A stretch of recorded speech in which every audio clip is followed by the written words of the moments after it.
This week's episode is brought to you by Audible. To browse their catalog of more than 150,000 titles and download the free audiobook of your choice, go to yhtv.us/audible.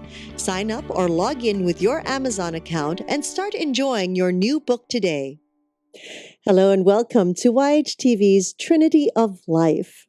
This is episode 83. I'm Christina Suzuma, your host for this program.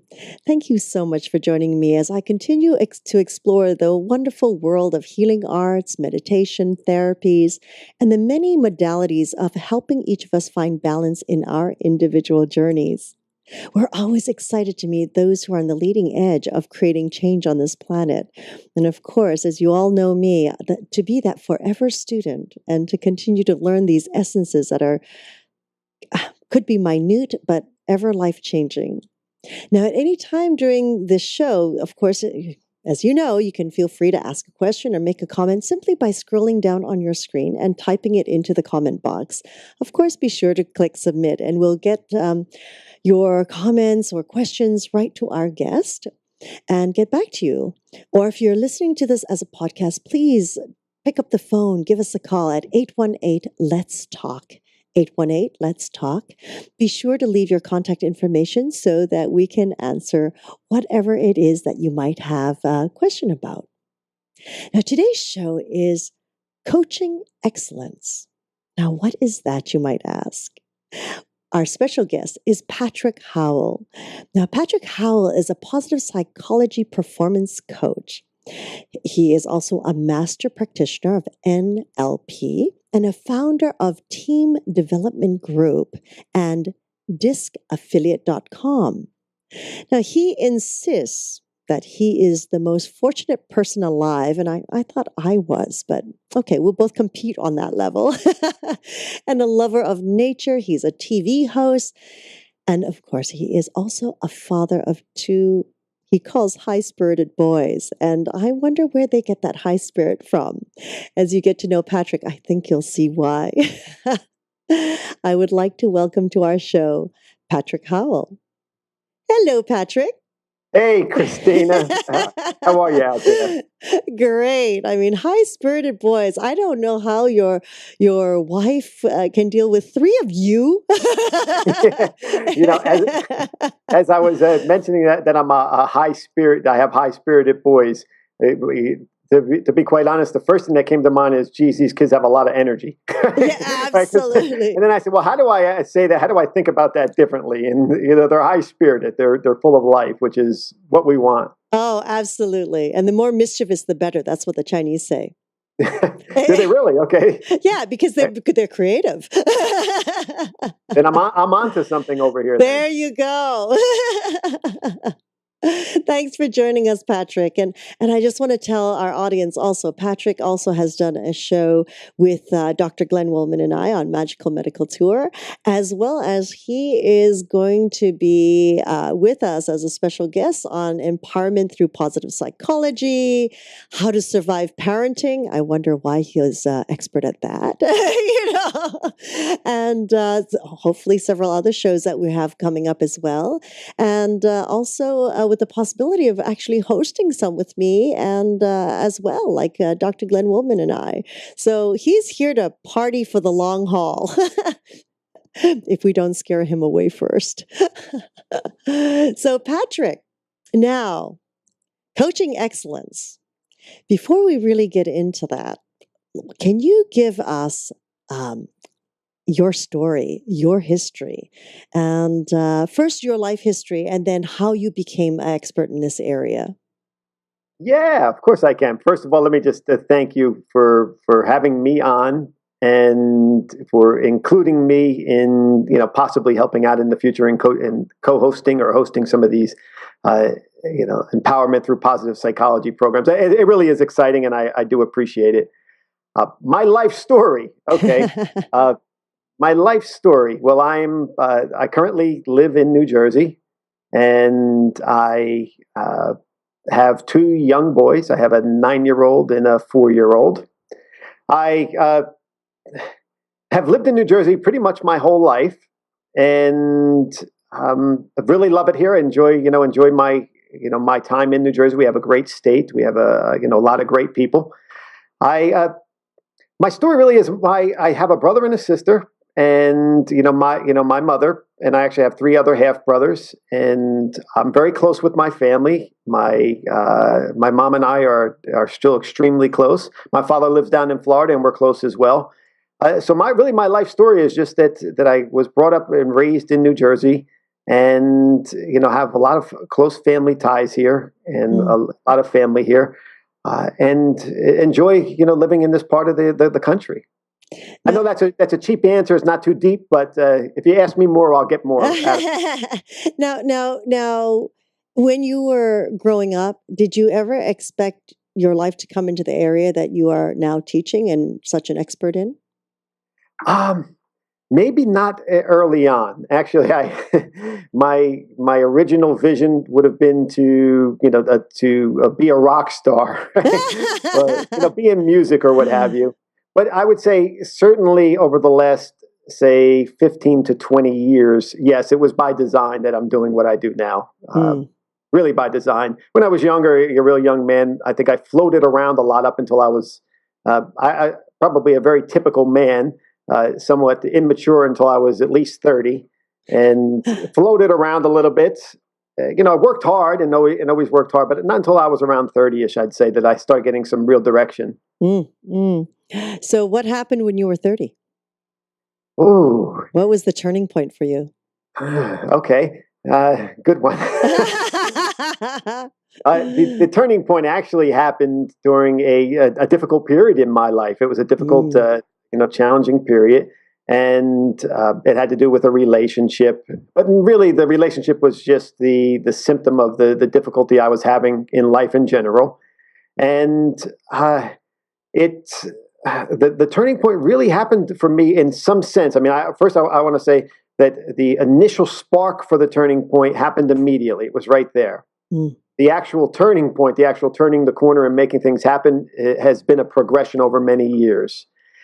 So I was going through this difficult, period in life, and I can just recall being down on the I'm right by the Jersey Shore, so I'm, at the time I was living maybe less than a half mile away from the beach, and I can recall being down on the shore in mid-October, late October, and really upset about just the way things were going, and I was the only one down on the beach. I mean, the Jersey Shore in the middle of October in a misty, 6 o'clock evening is not very pleasant.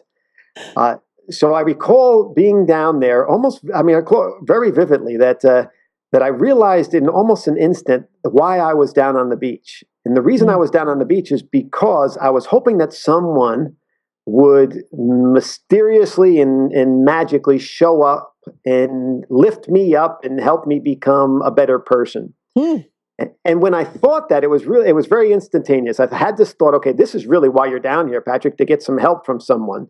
And then I realized that this very next thought, or really was somewhat intertwined. The thought was, nobody's going to be down here on the beach. You're the only idiot down here. The only person who's going to lift you up, Patrick, is you. The only person who's going to help you live the kind of life that you want to live is you. And that was the turning point for me. I said, I made the decision from that very day that the next moment and then the next day would be different than the day before. And it's been a journey along the way. Oh, wow. What a wonderful story. Thank you for sharing that. Sure. Because, I mean, as they say, the best things come out of the most difficult times, like the phoenix rising from the ashes, right? Exactly. In your case, it was from the Jersey Shore. Wow. So from that point, then you ventured into not the coaching practice. What did you venture onto then? Yes. Okay. Well, what I ventured onto really, actually, the biggest turning point for me was that turning point, and then I began to read a lot of books. I began to read a whole lot of books, and one in particular was a book written by Og Mandino, and the title of the book is escaping me, but it was a book that was prescribed, and it was very prescribed to read the book in a manner of you read what they call scroll or chapter, but they refer to them as scrolls in the story. And you read that one scroll over and over again for 30 days. You read it 3 times a day, once in the morning, once in the afternoon, and once in the evening. Wow. And the scrolls are really positive and uplifting. Like, for example, the very first scroll begins with, I will greet this day with love in my heart. For this is the greatest secret of success, in all ventures. Only muscle can split shield and even destroy life, but only the unseen power of love can open the hearts of men. So that's the general flavor of the different scrolls. Some were about developing habits, some were about happiness and giving. And I read that book pretty much as it was prescribed. There were 12 scrolls, which means I carried around the same book for about a year.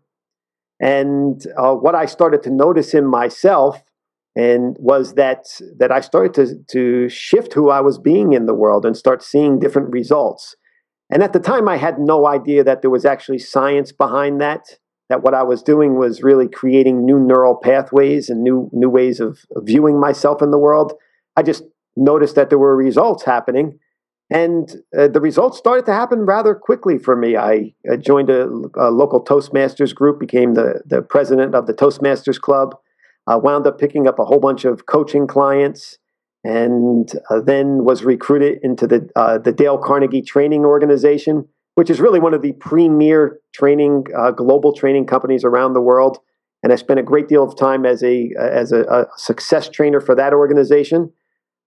And about 10 years ago, I left Dale Carnegie and reestablished my business, Team Development Group, which is in many different areas.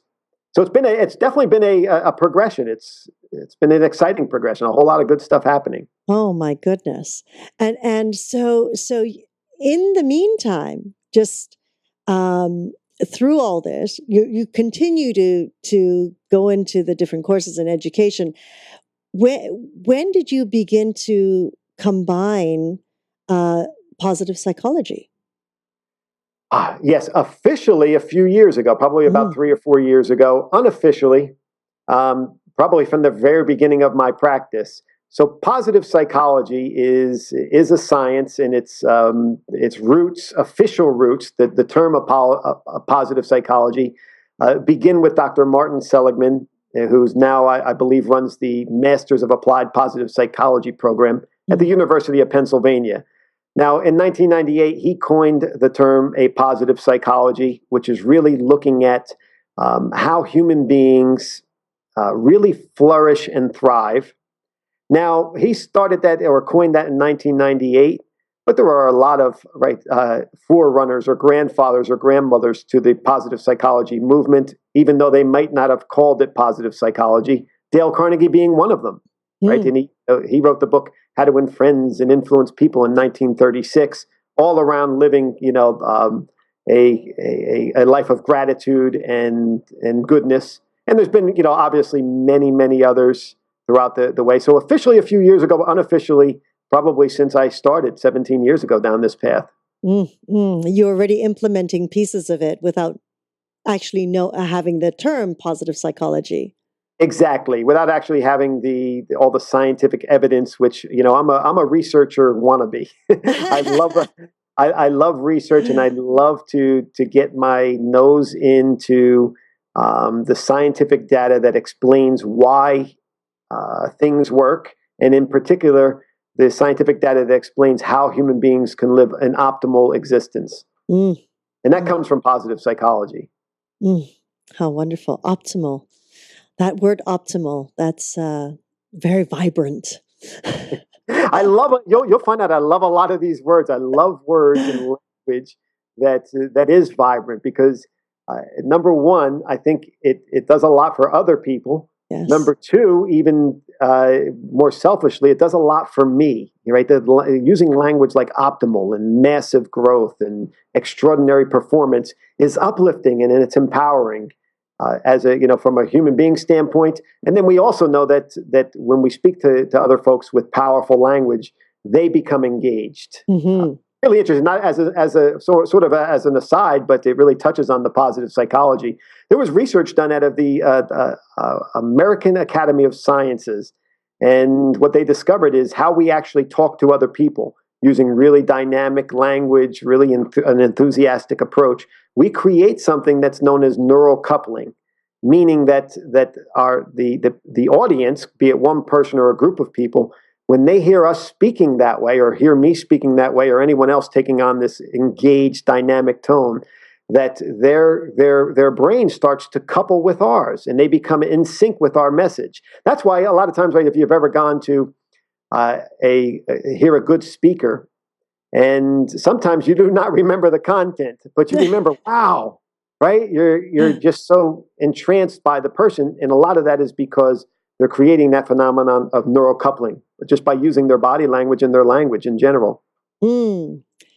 Does it work for salesmen as well? It Yeah. must, right? I think it does, and that's a whole big rapport piece. That's a whole piece around the neuro-linguistic programming and the NLP, which all ties together to me. Right. So when I talk about being an applied positive psychology or applied positive performance coach and neuro-linguistic programming coach, then to me there's very little delineation. There's very little separation between the two. It's a holistic viewpoint. The only reason those labels are there is so people can understand some of the history of what I do. Other than that, they all have roots in a lot of the same places. Mm. So Patrick, give us an idea. What are some of the ways that and some of the techniques that you use to help people like me? I don't think there's anything wrong with you. I can bounce. I'll tell you. When you say techniques, what are you really thinking?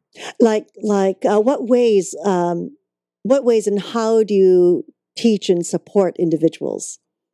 Okay, yeah, in a whole lot of ways. So I run a coaching practice through Team Development Group.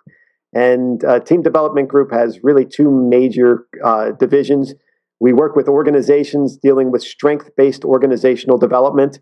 And then we have the other half, which really I thrive on, is working with individuals in quote unquote, again, a life coaching capacity. When I say life coaching, you may hear a little hesitance in my voice because I think sometimes these terms get thrown around so loosely.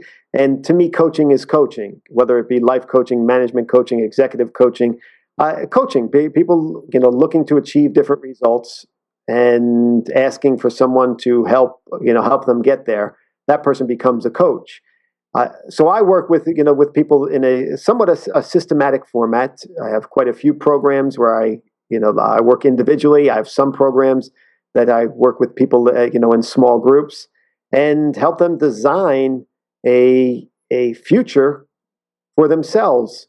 What I find is that it's very easy to just get up and go to work and make a living and do all those things.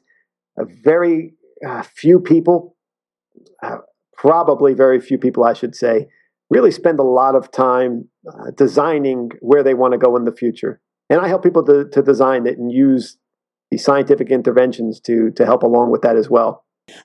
So, Patrick, not only are you working with individuals themselves, you work with different size groups. And I noticed on your bio as well, you work with actually really some large corporations as well. I do. Yes, I do. And I currently, work with quite a few large corporations. I also work with the divisions of the Department of Defense. And all of that work is rooted in what I would call a strength-based philosophy. Now, strength-based psychology or positive psychology, apples and oranges, right? They're both fruit. And as a matter of fact, I mentioned Dr. Marty Seligman is the father of positive psychology. Well, Dr. Don Clifton is considered the father of strength-based psychology, and he's from Gallup, the Gallup organization. I don't believe he's still alive, but so I always say that, you have the father of strength-based, the father of positive psychology. I'll let them battle it out. But yes, so the work is really rooted in strength-based approaches. And there's also a lot of research in that area too. We oftentimes refer to as positive organizational scholarship. How people really grow and thrive and flourish in organizations. And is there quite a difference between the individual and how they would thrive as opposed to a corporation and There, as a group? yeah, there are I think a lot of differences because when working in a organization or a corporation, Mm-hmm. usually that work is geared towards the betterment of the company as a whole. And when working with an individual, obviously we're dealing with things for the most part that are really self-concordant, just goals that they have for themselves that are set by themselves. Mm-hmm. So although the individual, the person might be very the same, might be the same, the context of which the coaching is delivered is usually completely different because the organization wants, right? They want to see either better productivity, they want to see a better bottom line, better top line. The individual just wants to oftentimes experience more satisfaction, more confidence, more growth. Really be able to set goals that they can achieve. So the context is so different that's what makes, I think, the coaching different. Oh, I see. So whatever the context might be, ultimately, is where the program is designed Exactly. to approach basically that context. Yes, that's exactly right. You're right. So whatever the context is, and for example, when I work with individuals, I have a coaching program that folks sign on for, say, 3 months. And Mm. you might say, well, why? Geez, why 3 months do they sign up? For 3 months or even 6 months? And the reason is because it's designed on in a system. It's designed in a system to achieve what's known as, I guess, Kaizen growth. And Kaizen is just a Japanese word in layman's terms for incremental improvements. And incremental improvements are huge Mm-hmm. because they're what lead up to the big breakthroughs, the aha moments. And so in that case, I'll work with clients on a 6-month basis or a year basis, where we have something designed where we're going to work. We know we're going to meet once or twice a week for oftentimes even solutions focused sessions, which are 35-minute sessions where we really get right to the point. There's not a lot of whole lot of time for banter back and forth. It's just looking at the situation and then helping people to move forward. But yeah, it's really exciting. It's great work. And then in corporations, the work is usually tailored. So we tailor something to fit that specific group, and usually meets over a time phase period, meaning once a week for 8 weeks or 9 weeks until we start seeing some change and some growth in the organization. Oh, that's exciting. Is there a lot of hesitancy when you come in to design these programs? I mean, do you design it first with a core staff and then implement it to a larger core? Yes, usually my preferred method, right? I don't always get, because when you're working with organizations, oftentimes the preferred method goes right out the window, and they decide how things are going to be delivered. And if you want to get the paycheck, then you follow their guidelines. But the preferred approach, yes, is to design something with a core team, typically like a leadership first strategy, meaning starting with the leadership and then filtering that approach down through the organization. I oftentimes, 99% of the times, begin with a strength-based assessment, meaning going into the organization, and instead of looking at, what are the gaps or what are the needs of the organization as being the primary focus, which is traditional in consulting. Is traditional consultants come in and look for, hey, where are the problems? Where can we fix them? The approach that I take on is, well, what's already going really well? It's an appreciative inquiry approach. What's going well, and how can we use our expertise to help this organization do even more of what's going well? Mm. Oh, I like that. Mm. So that's over a long period of time, like as you say, 6 months. Whereas when you're coaching with individuals, is usually a 3-month program that you have for them.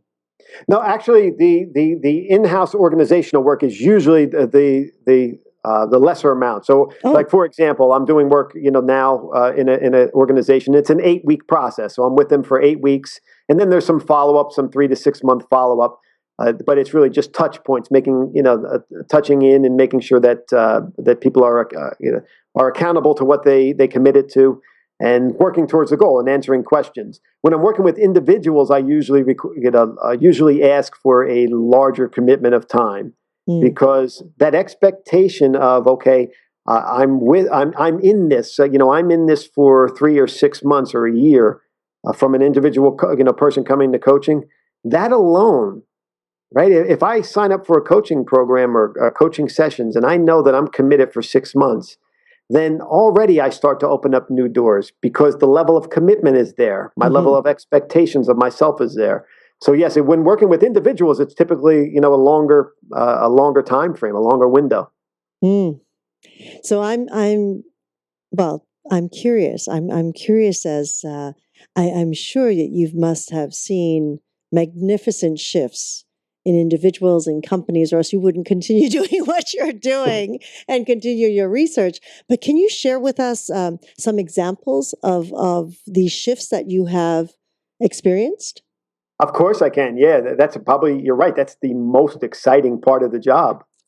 It's the most exciting part of being a coach, is being able to witness and see people shift in in their lifetime.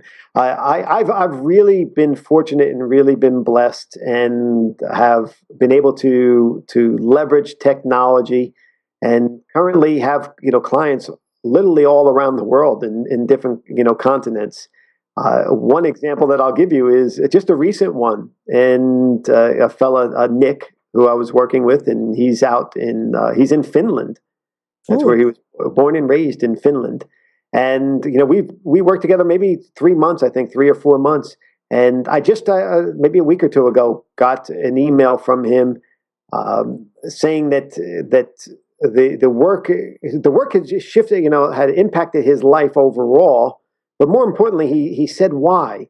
He said that now he's able to look at things from a different context, and to tap into the strengths that he already has inside, and feels as though that now he can go into those strengths anytime he needs to.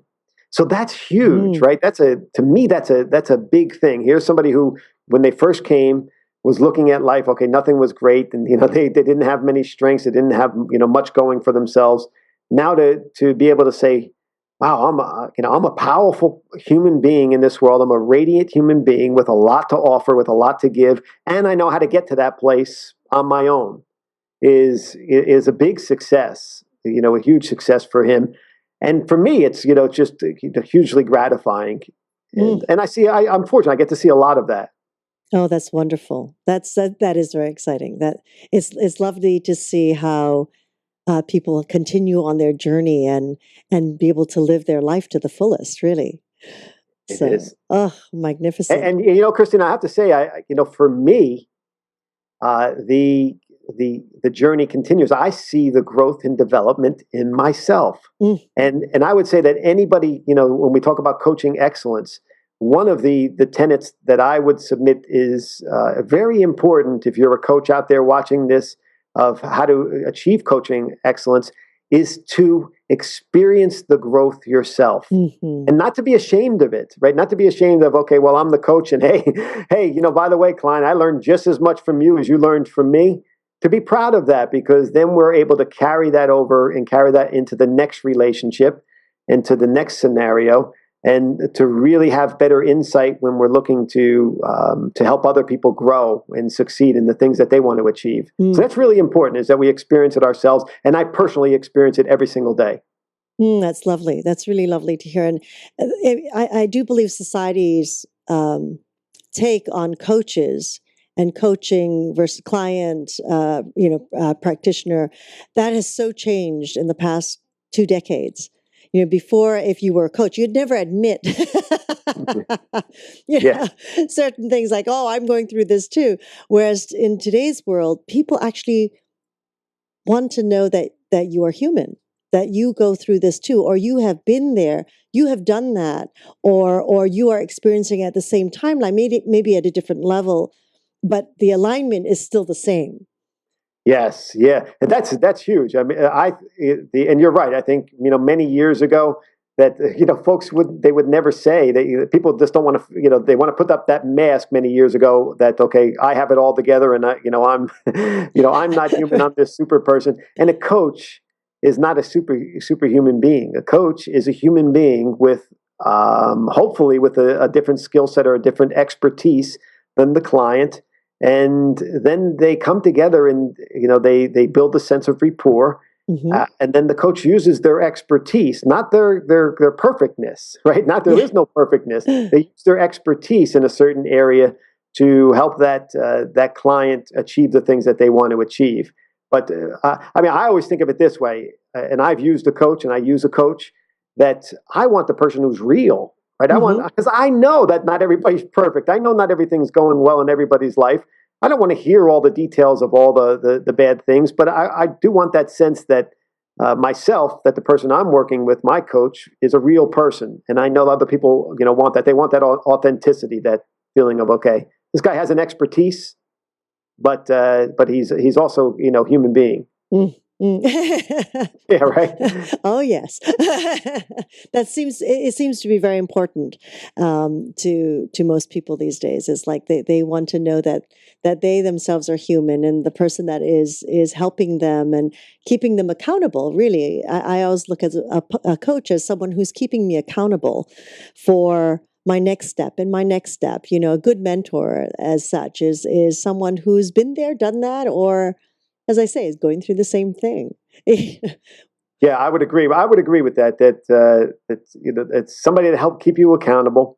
Also, I would say that coaching excellence, and again, this is really for the coaches. Now I'm talking to, if I was to say a piece of coaching excellence, and that's a big word, coaching excellence, right? But again, I like that powerful, dynamic language, so that's why I'm using it.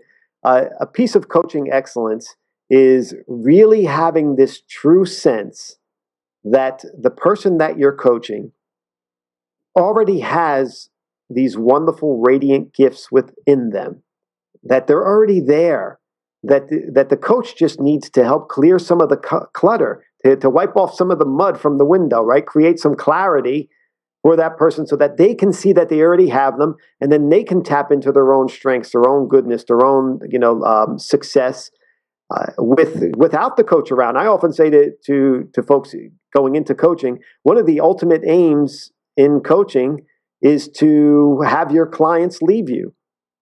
Right? Because if they leave you, it means that they've learned how to self-coach, and they've learned how to really tap into who they are as a person. And self-coaching for me is a big piece. I think that people can learn to self-coach, starting with a coach. And then, really developing to a point where they get it themselves, like, aha, I get it. And they're able to move forward. But I think that's important. We look at our clients, we look at people as if they already have this beauty inside of them, this radiance inside them, these skills, these gifts, and all we do is just help pull them out. That's lovely, Patrick. It really is, because again, that shows another dynamic shift in our society. Because there was the time again where the coach, you don't want someone to go beyond where you are. And right? I mean, I'm sure you remember those days where that whole facade of no, I always need to be on the higher level or of knowledge and of experience. Where it's very interesting. In the previous program with you, I said when studying with elders of different cultures, their goal is, if there is a goal, but for them is to have the individuals that are around them, bring them to the point where they have moved even beyond their teachings and experience. Yeah. And that is their joy. Yeah, that's an empowering stance as a coach, to be in. Is that now? I think honestly, in a practical standpoint, some of that shift, came from, who knows, maybe Tom Friedman when he wrote "The World Is Flat" and got us thinking about that. Technology is evening is evening the world. I mean, it's a level playing field, because as a coach myself, I leverage technology. So in our country, right, in the United States, there's 300 million people. but there's 7 billion people in the world. Mm. So the fact of getting, having a client outgrow the relationship is a Yes. positive thing. There's plenty to go around. Yes, exactly. Right? There's plenty to go around. So I do think that technology actually even helps that in some ways, is that we no longer have to be so protective of, okay, I got to make sure I keep all these clients. If we're doing really good work and we're making an impact in people's Yes. lives, then the availability for clients, will be there. Absolutely. I totally agree. Now, speaking about coaching and global, you have clients all over the world. And because they are all over the world, I am assuming at this point that you are using technology to communicate with them. I am. Yes, I am. I typically, I mean, there's a whole variety of technology. I'm very fond of free, so I use Skype, quite a Yes, bit, as and we are also now. exactly. Why not? I mean, they made it free and and they made it easy. So yeah, I oftentimes via Skype.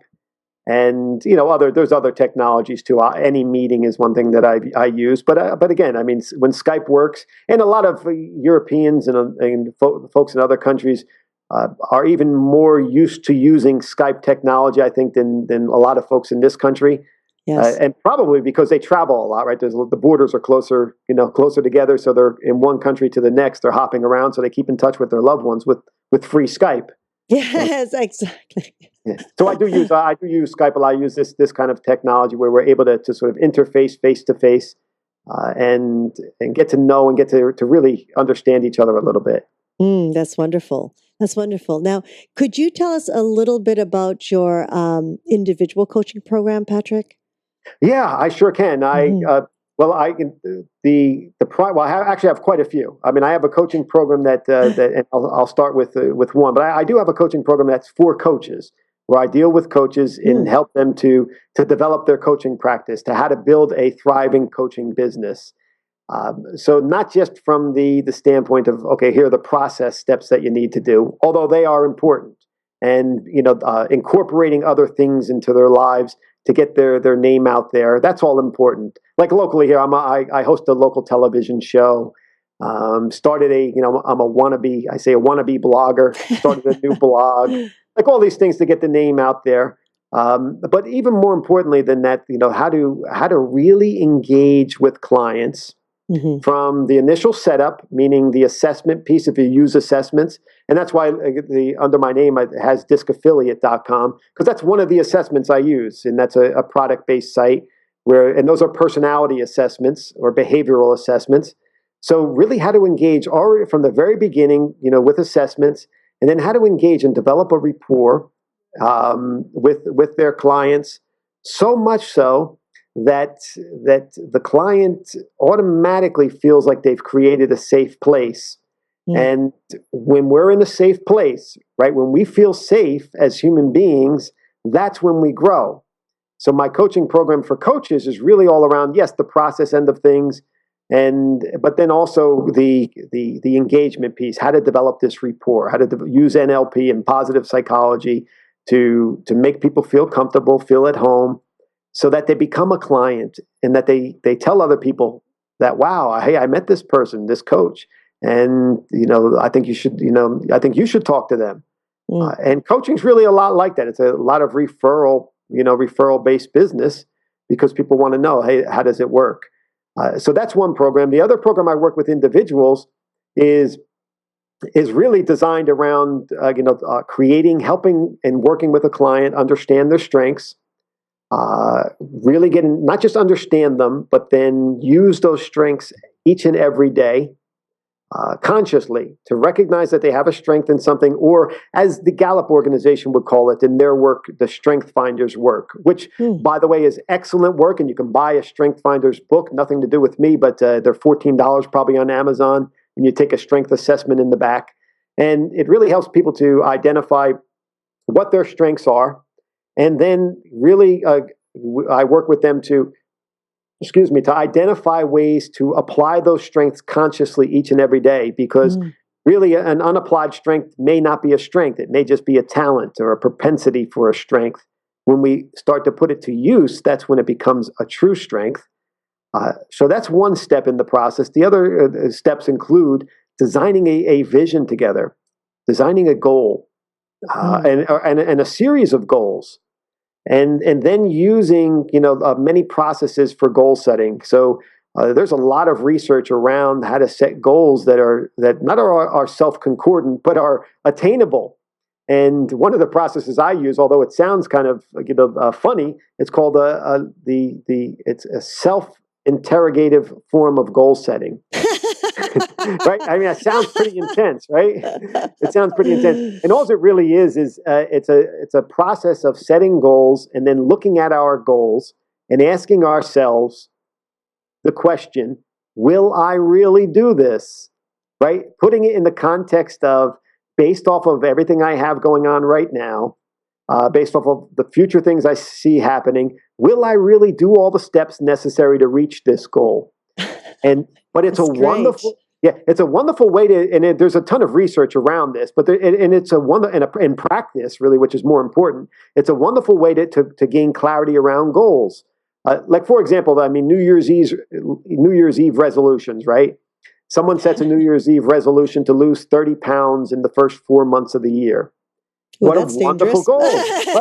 What a wonderful goal to have. Right. And it's a big picture, and it's going to impact their entire life, and it's going to make a huge difference in everything that they do. And then when we start to self-interrogate, what we might find are things like, well, during the month of January, that person has 4 weddings to go to. They got 3 bar mitzvahs, and they're invited to 16, parties at people's houses where there's a lot of buffet food. And so when we start to self-interrogate, that person might say, 30 pounds might not be a realistic goal. Maybe my goal for the first 3 or 4 months of the year will be not to maintain. To maintain or to lose 5 or 7 pounds. And then that helps us not to get discouraged on things and to not feel as though, okay, I didn't reach my goals. I didn't lose the 30 pounds. Of course you didn't, because we didn't take time to really self-interrogate them. So I do a lot of that in the work, and a lot of the work that I focus on is generating clarity, helping people to generate clarity of their circumstance, because I do believe that clarity, when we can gain clarity in our dialogue, clarity in the way that we're feeling inside, clarity in the words that we use with other people, then clarity is an elixir.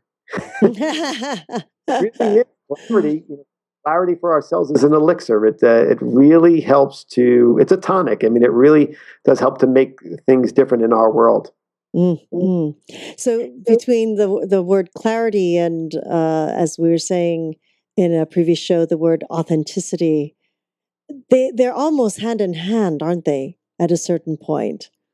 I would think so. I would think so. I think that they're both things, right?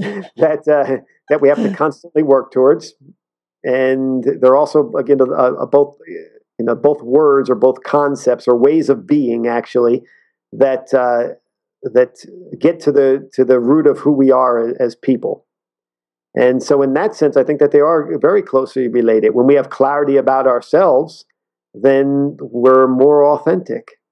And when we're more authentic, then we're more clear with ourselves and others. So yeah, I think that you're probably right. They're just dead. They're tied together. That's wonderful. So I was going to ask you about, for individuals who are working with you in your program. So it's really a one-on-one program that you offer. Yes. Well, I offer the one-on-one program, and then I also offer the group program for coaches themselves. I see. The one-on-one coaching, although it's a one-on-one process, I do have a variation of the process which I like to use as often as I can, and that is where I coach. I coach with someone on a one-on-one basis for a period of time, and then intermittently there are group coaching calls, meaning that I pull together other coaching clients, and we get on the call for, say, an hour and a half, and I might have 4 or 5 or 7 clients on one call. And there's a process behind it, so it's not just a free-for-all. But what I find is that adds a whole nother layer of texture to a coaching relationship. and people feel that common bond with other people. And once we recognize that other people have some of the similar things that we have going on in life, then again, it's another acceptance piece, and then we open up more, and we're more apt to grow. Because a lot of my clients, Christina, are coming for massive gains in confidence. The personal clients, they want to gain, a sense of being the kind of person who, number one, can draw the kind of things that they want into their life, and number two, to be the kind of person who walks into a room and feels like, a room with a sea of people, and really feel as though, wow, I'm comfortable in my own skin. And, I'm self-assured enough in my own skin in any situation, to be thrown in any situation. And that's a powerful feeling. It's something, and it's something that we need to work on always, over and over. And I have a unique story behind that, because I spent the first 30 years of my life not being able to look people in the eyes. Right? So I come from the side of, hey, I know it works from working with thousands of people over the last 17 years. I know this has an impact from working in organizations, and I know it works from the research. But I also know it works because it works for me. It's something that I work with and something that I live with, and so it's really important. And actually, the other group that I'm a part of, we mentioned team development group, but I'm also the executive director of a group called the Institute for Advanced Human Performance, and in that work, we also deal with public programs where we have people come to an immersion. They come to a one-day immersion, and they also go through an online learning process. That whole process is being revamped right now. We've taught it, for the last year and a half. The online piece is being revamped and should be ready, fairly soon. Knock wood. Everything's always fairly soon, but it takes a lot longer. So. But what's time? It's okay. We live in the present. Yeah, exactly. That's so exciting. You have your hands in all these different pots, and really all the pots are one whole. It's like one whole big ocean, just different parts of the ocean that you're swirling around in. It's fantastic. Yeah. Now, Patrick, how about your family? I mean, do you have them involved? What we say is like one drop is a thousand waves. If you are and you implement these habits, so to say, or these life skills, it will emanate forward to anyone you contact. It's like your wonderful big words that make people feel wonderful and empowered. You cannot but affect someone else's life. So your children, your partner, I mean, are they right in with that whole flow of your rushing river there? Yes. Now, not to set the expectations too high, but yes, I mean, everyone else has their own life, and people are doing their own thing. But overall, the answer to that is yes. I have my two sons. I have a 9-year-old and a 4-year-old. And the first question that I ask them every day is, what are the 3 good things that happened to you during the day? My 4-year-old, he preempts me. Like, he gets to me first. He says, "Daddy, I did 3 good things today." And I for about a month he said the same 3 good things. So, but he would say, he's 4. He's in brilliant. He's in a daycare. So he said, "Daddy, we talked about dinosaurs, we talked about wind, and I played with my friend Antonio, and that's all, Daddy." But yeah, it is. Of course, it's a way of life that I'm striving to be myself, and I use that language carefully. I strive to be, because to me there's a big difference in doing as opposed to being. Am I always being this kind of person? No, I'm not. I'm not always being this kind of person. However, when I'm not being this, a positive person or a grateful person or a fortunate person, it shows up for me really quickly. Like, I notice it. It's there for me, and then I'm able to self-correct. So the answer is, yeah, the family's involved, and they're involved, on their own level. my belief is that, if you have your children and your family asking, what's good going on, what are you grateful for, what are you fortunate for, that'll show up, in the future. Mm. So that's so wonderful to hear, Patrick. Many years ago, I had someone say to me that the most important question for at their dinner table with their children was, what is the best thing that's ever happened to you today, and what is the not so nice thing that happened to you today, so that it creates the dialogue for discussion, Yeah. continuously. And I thought, oh, that's good. So I did implement that.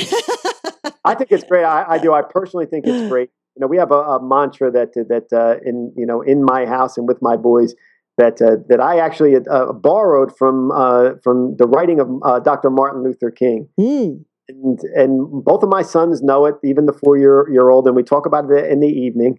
And it all revolves around Dr. Martin Luther King has a lot of books, but most of them are compilations and writings of his sermons. And he has one that's titled "A Tough Mind and a Tender Heart." Tough mind and tender heart. So that's one of the things that we strive for. Mm. Again, I like to throw it out to people. Am I always there? Of course not. My family always there? Of course not. But it is very important to me that in the family that we work towards having a tough minds and tender hearts. Mm. Mm. And the boys both know it. I mean, if I say to my 4-year-old, "Hey, Knight, tough mind," and he'll say, "Tender heart, Daddy." Oh, that's brilliant. Yeah, it's important to me. Oh, wonderful. Wow, you've shared so much wonderful information with us, Patrick. What are you up to now? Are you continuing your coaching, of course, but because you've delved in so many different areas, what is it that you're up to at this present moment, away from speaking with me? At the very present moment, a couple things. I have a couple really exciting things happening.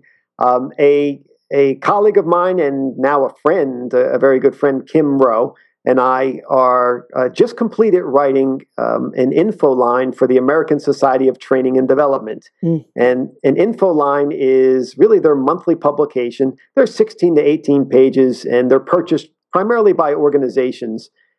We developed one and we created one cover to cover on positive performance is the title. It should come out in June. And it's really exciting because it's all rooted in positive psychology and positive organizational scholarship. So that's one thing. So if you're watching this and you're interested in even just techniques, then check out the American Society of Training and Development. And I believe it's going to be the June issue. ASTD is the acronym. I think it's ASTD.org. I think it's the largest and most prestigious training association in the United States, probably a few 100,000 members. Mm. That's one thing. The other thing is I am trying to, and I'll get there. It's happening. Complete a ebook series that's all around making things simple. So NLP made simple, positive psychology made simple. Really, again, going back to that clarity piece, cleaning up, making things really easy for people to understand. What is NLP from a theoretical standpoint? But what are the things how can I apply it to my life? Mm-hmm. And how can it make a difference right now? Same thing with positive psychology and confidence. Making confidence simple. So without a lot of theory, but just a lot of pulling away the theory and just getting down to the meat and potatoes. So that's another thing. And then my work with the Institute for Advanced Human Performance is still ongoing. Yes, for one, but I'll give you one more. Is my blog. Yay! I'm a wannabe blogger, meaning that it's brand new to me. This is a new avenue, trying this blogging style. I'm still finding my voice, and I have a blog that I recently started called amagneticU.com. AmagneticU.com, and it really all it is simple wisdom and tips to help people pull the things that they want in their life a little bit closer. There'll be videos and interviews and some writings there as well. Oh, that's magnificent. You're not a wannabe. If you've written a few blogs already, you are a bee. Yes, I am a bee, I guess. Yeah, I want to get to be a better bee. I'm actually taking a class on how to write. It's been so many years of, especially this kind of writing. It's different, writing a blog. And fortunately, I have people who can help me edit, which is helpful. That's wonderful, Patrick. You see, as I said, you're a man of the ocean. You just have these different areas that you're working with and swirling that water there. So, Patrick, I do have one question that one more that's lingering right now. Where is there prerequisites for people before they sign up for your courses? Um, I would say yes. In some senses, there are prerequisites, and when we talk about the individual coaching, so if someone wants to take the coaching program, if they're a coach, meaning that how to build a thriving coaching business, the prerequisite is that they're a coach and that they've already worked with clients, that they've already had some engagement with clients.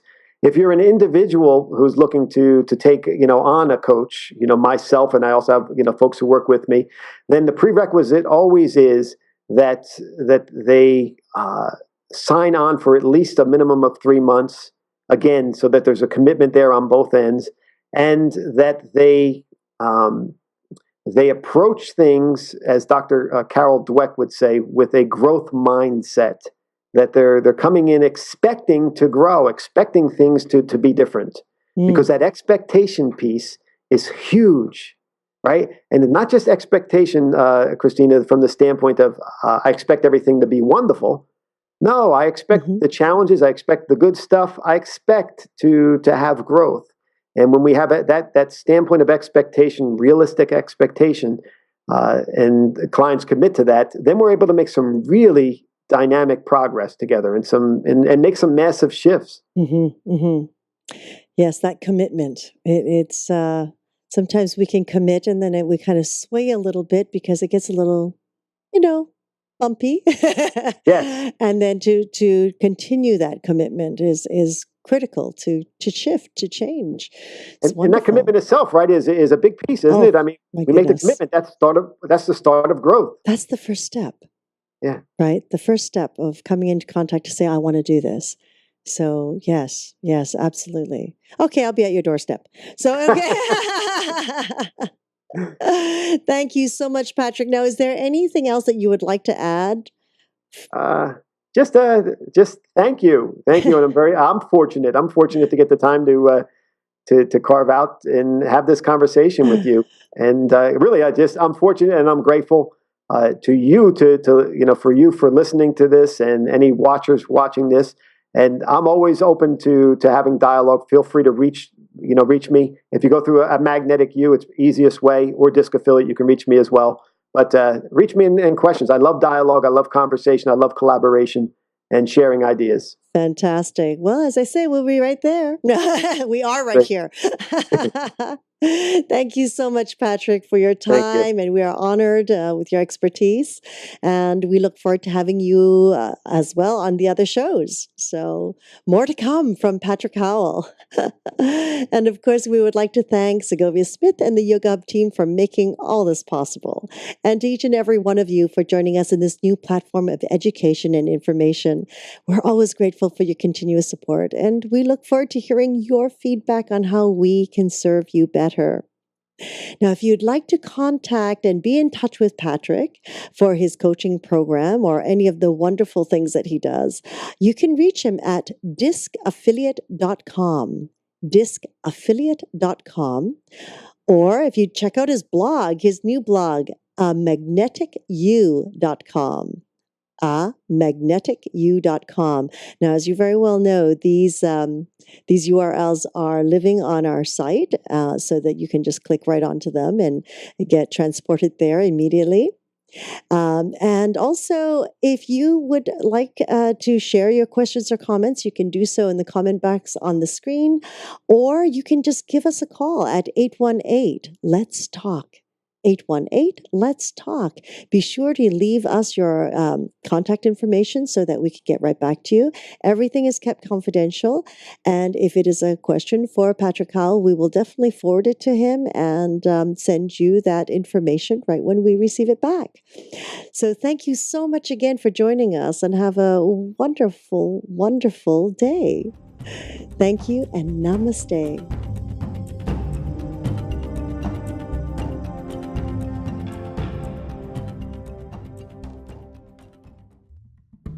So they're actually two different viruses. They're a little bit similar, but the measles that we're having the outbreak with it's a rubeola virus.